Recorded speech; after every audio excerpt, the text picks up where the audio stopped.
Hello everyone, my name is David Tadokoro and I'll be demonstrating Kworkflow, also known as KW, a hub-like tool to streamline and automate Linux kernel developers' everyday tasks.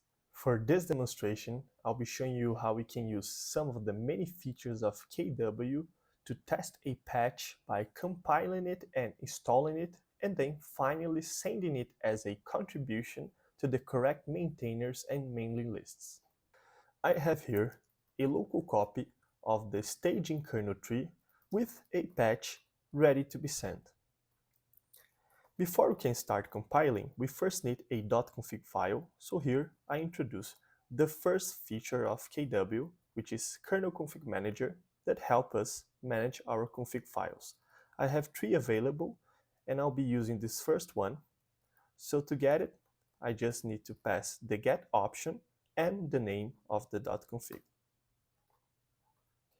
After we have our .config file ready, we can start compilation using the build feature, but before it, I'll be using the info option to get some information about the compilation like the name, version, and number of modules to be compiled.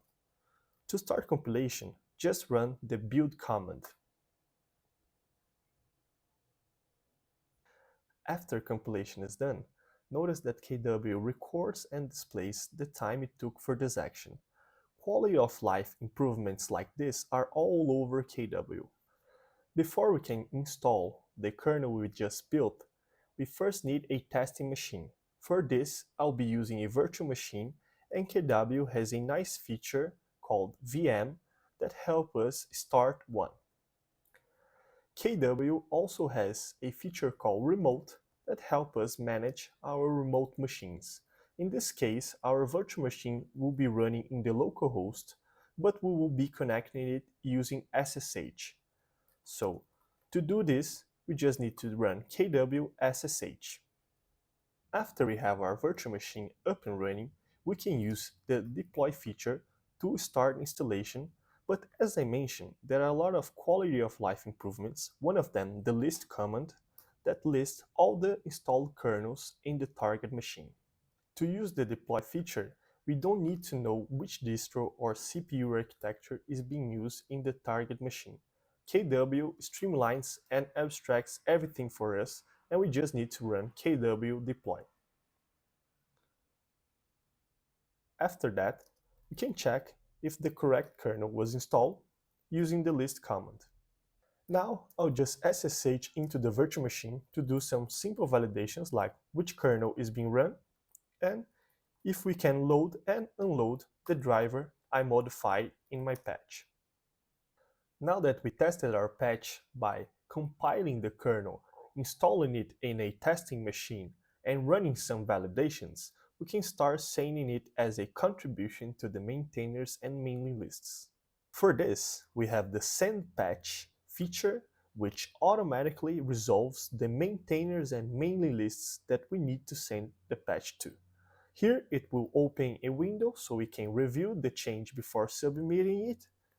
We can save and quit, and then we just confirm it, input our password, and the patch has been sent.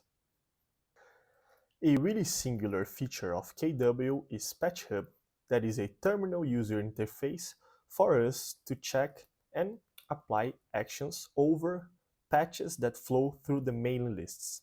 So let's check if the patch that we just sent has landed the Linux staging mailing list.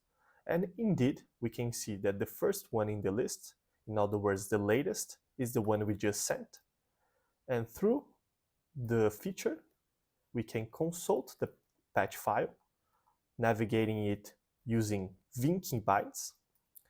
We can also see some metadata like author, version, and patch count, how many people have responded with tags like reviewed by, tested by, and hacked by, and we can also run actions like bookmark it for later consultation, apply it to a kernel tree, or reply it with a reviewed by tag.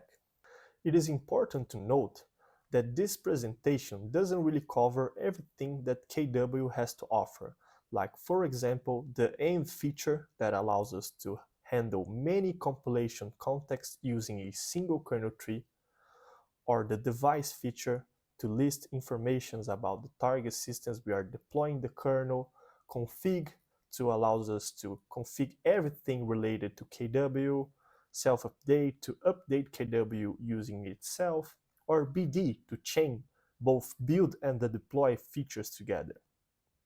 I hope this presentation gave a glimpse of how Kworkflow can be a useful tool not only for Linux kernel developers, but anyone that has to work with the Linux code base. Thank you for watching.